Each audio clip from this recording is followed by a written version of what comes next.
Alright, so Isaiah chapter 2, he's bringing forth what's going to happen in the end of days.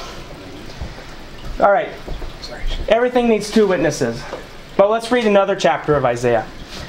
Isaiah chapter 11.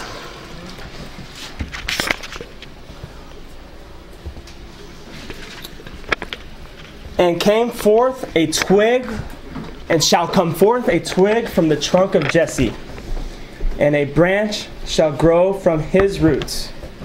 And will rest upon him the Spirit of the Lord, a spirit of wisdom and understanding, a spirit of counsel and might, spirit of knowledge and the fear of the Lord, and he will delight in the fear of the Lord.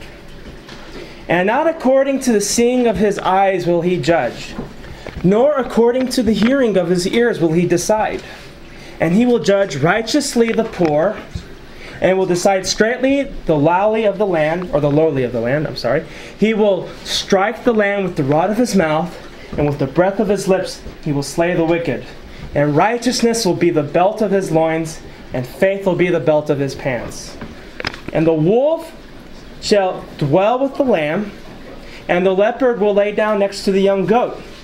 And a calf, a young lion, and a fatling will be led together by a young child.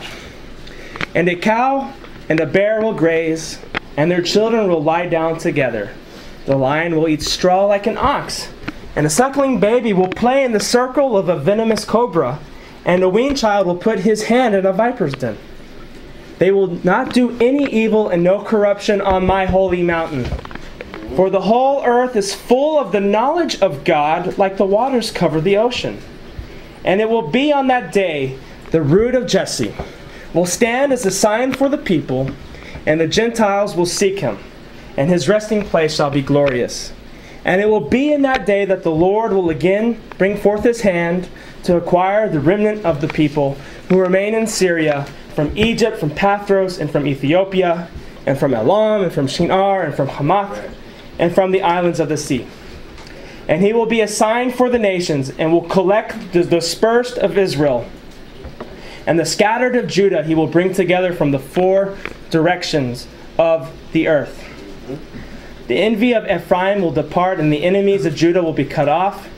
Ephraim will no longer be envious of Judah, and Judah will no longer be against Ephraim. Meaning, Ephraim is the northern kingdom, and Judah is the southern kingdom.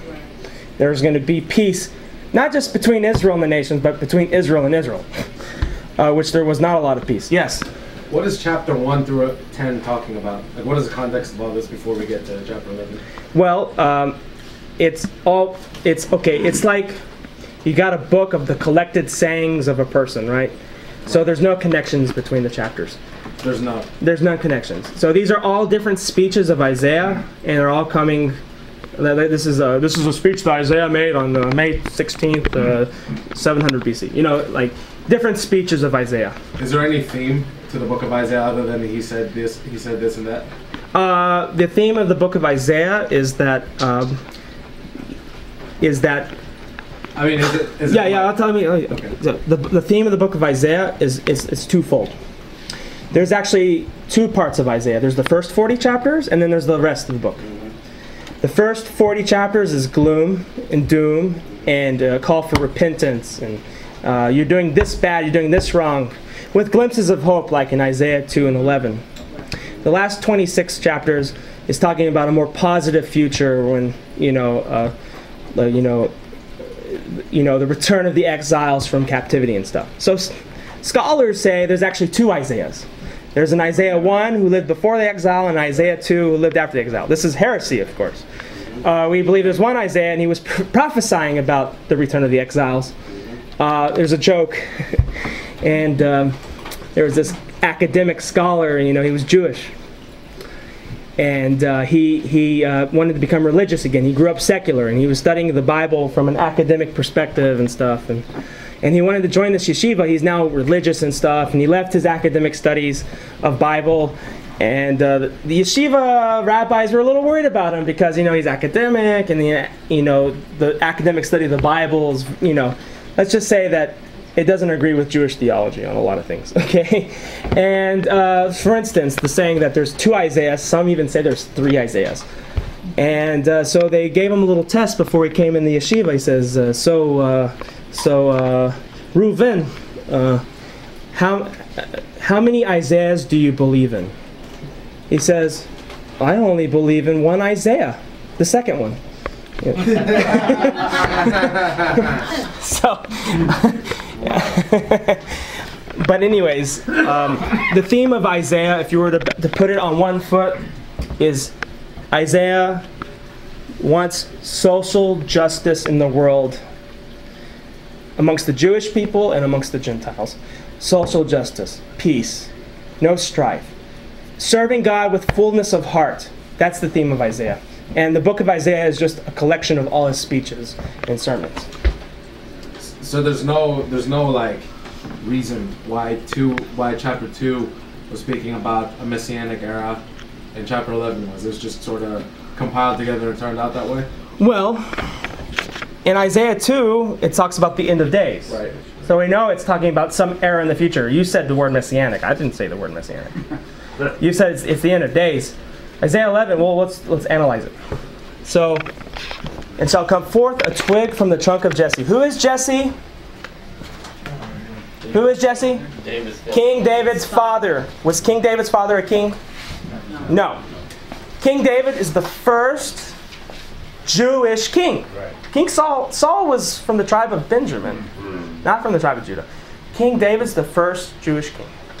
We know from Genesis chapter 49 that once the kingdom reached the tribe of Judah, starting with King David, it can never be a part of another tribe. Meaning like no other tribe can have kingdom or rights to being a king. Isaiah 49, look it up. Sorry, Genesis chapter 49. And tribal affiliation is tracked only through the father. Right. So it says there's going to be this twig from the branch of Jesse. Let me read it again. And shall come forth a twig from the trunk of Jesse, and a branch shall grow from his roots. What is it? It's metaphorical language talking about that Jesse is going to have a descendant in the future sometime, and will rest upon him the Spirit of the Lord, Spirit of wisdom and understanding, a spirit of counsel and might, spirit of knowledge and the fear of the Lord. Okay? And he will delight in the fear of the Lord. So, in this, we think, end of days, we have this thing that he has to be from the tribe of Judah, a descendant of Jesse. Okay?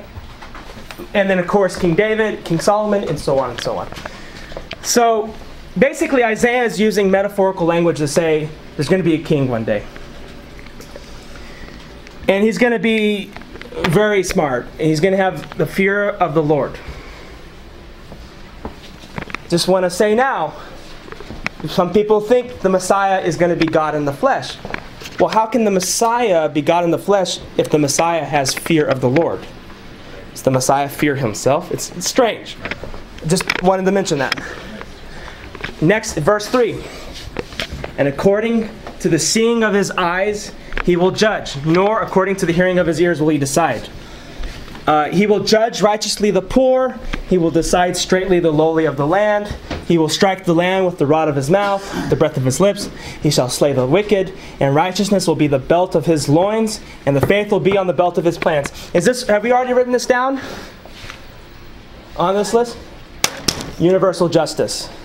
This character, this new king who's going to come in the future, is going to have universal justice, and he's going to be a righteous judge. He's going to restore righteous judgment. Next one. And the wolf will dwell with the lamb, and the leopard will lay down with the younger goat, and the calf a young lion, so forth and so forth. A suckling baby will play in the circle of a venomous cobra. Okay, so what are all these metaphors talking about? Is it literal? Do you think a lamb is going to lie down with a lion? Literally? Maybe. But I think what it might be talking about is it's just saying that the world's going to be full of so much peace, that predatory animals won't even want to eat the prey. It'll be peace. And it's a symbol of Israel's enemies, I think, and Israel. I'm interpreting. There's a story of a man, and he went to this zoo, and he saw that there was a lion and a lamb, and the lamb was laying next to the lion. He says, "Oh my gosh, have we reached the end of days? Has the Messiah come?" He goes to the zookeeper. "How in the world did you get the lamb to lie next to the lion? How did you do it?" It says, "Oh, it's easy. You just replace the lamb every day."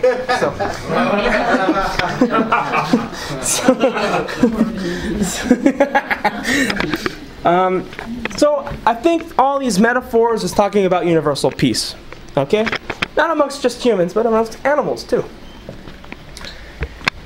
Verse 9. They will not do any evil or any corruption on my holy mountain. Isaiah always criticized blind faith in God that wasn't really meaningful of the heart. Just going and giving sacrifices to God. Sin whenever you want, bring a sacrifice, it'll be okay. No, there will be no more corruption on the house. But that assumes that there's a temple on the mountain. So we have the temple in Isaiah 11.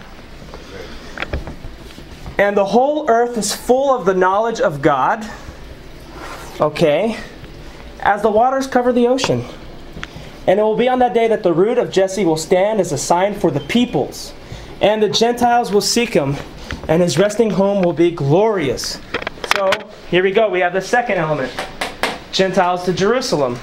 I'm going to change it to the universal knowledge of God.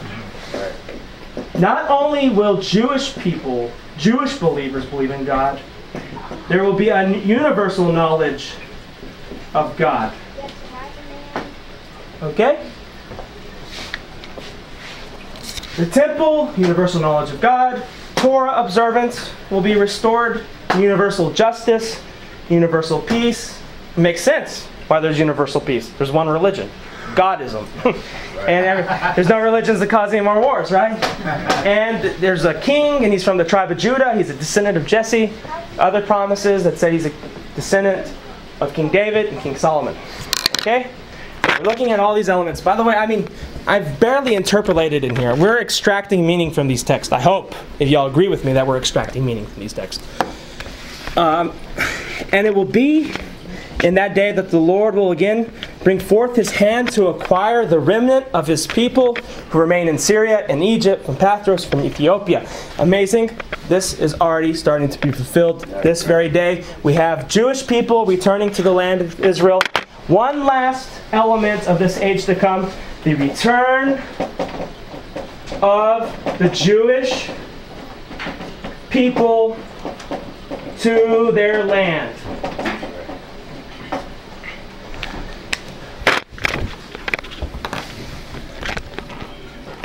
Verse 13, the envy of Ephraim will depart, and the enemies of Judah will be cut off. Okay? If there's no more enemies, you have universal peace. No more war. Civil war, no longer.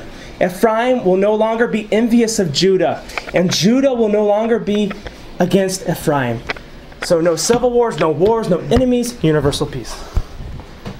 So you and I have just now talked about this era that's supposed to come, the end of days.